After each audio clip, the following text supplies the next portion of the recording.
በእርግጥ እናንተም ታዝባችኋል ብዬ አስባለሁ። አንድ የገረመኝ እና የደነቀኝ ነገር አለ።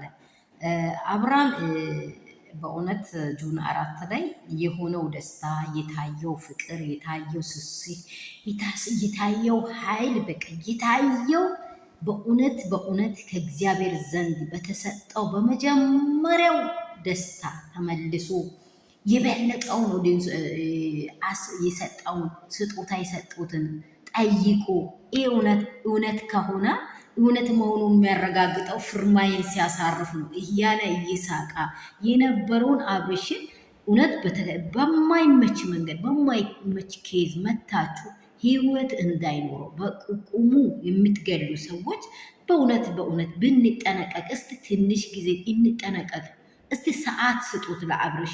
እስቲ ሩታም ጋር ይሁን ኤርሜላም ጋር ይሁን ማንም ጋር ይሁን እሱ ከመረጠው። ትላንትና እንግዲህ ዴቭ ፊት ለፊት ነው ጆሮ በሁለት ጆሮ እየሰማ ኤፍሬም ትክክለኛ እኔ ሩታ ጋር ነው መሆን የሚፈልገው እያለ ወሰዳችሁት ብሏል።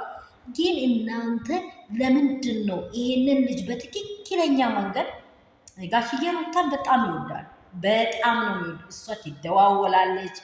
ሩታ ሀብቴ እኮ ሽንጧን ገትራ አብርሃም የኔ ነው ያለችው የፋሚሊ ፍቅር አላት፣ የባሏ ፍቅር አላት፣ የልጇ ፍቅር አላት፣ ኦዲየንስ ፍቅር አላት። ኦዲየንስ ላይ ራሱ በስነ ስርዓት ሩታ ሞጎስ አብርሽ ሞጎስ ያለው ከሩታ ጋር መሆኑን ታረጋግጧል፣ ተናግሯል።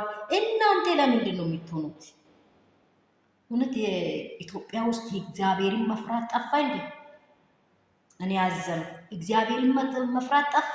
ወይ ኦርቶዶክስ ትሆናላችሁ፣ ወይ ጆባ ትሆናላችሁ፣ ወይ ሙስሊም ትሆናላችሁ፣ ወይ ጴንጤ ትሆናላችሁ፣ ወይ ፕሮቴስታንት ትሆናላችሁ። ግን እግዚአብሔርን መፍራት ከዚህ ሁሉ መሃል ጠፋ ወይ? ይህም መልስ የሚመልሰኝ ሰው እግዚአብሔርን መፍራት። ዝሙት በሜዳ ላይ ይሁን ልጅ ያላትን ምስት እዚህ ቁጭ አርጋ እንዲሁ ዴቭ ትክክለኛ ሽንጡን ገትሮ ነው እየተከራከረ ያለው።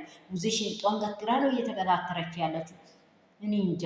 ልጅ ለመውለድ ሀሳብ የላችሁ? የወለዳችሁ ልጅ መልካም ደረጃ እንዲደርስ አትፈልጉም? ለትዳራችሁ ሀቅና እውነተኛ ሰዎች ሆናችሁ ልትኖሩ አትፈልጉም? ሰላም ቤተሰብ፣ ሰላማችሁ እዚህ ትበል። እኔ በጣም አዘን። ወዴት እየሄደን ነው? ሰላማችሁ ባላችሁበት ስፍራ ትርፍርፍ ይበል።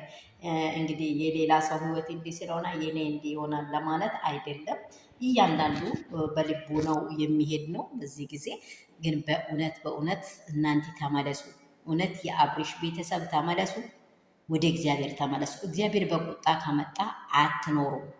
እንኳን ለእናንተ ልትበሉ ለልጆቻችሁ ክፋትን መርገምን እያስቀምጣችሁ ነው ያላችሁ። ቢኬርፉል ተጠንቀቁት። በቃ ጆሮ ያለው ይስማ።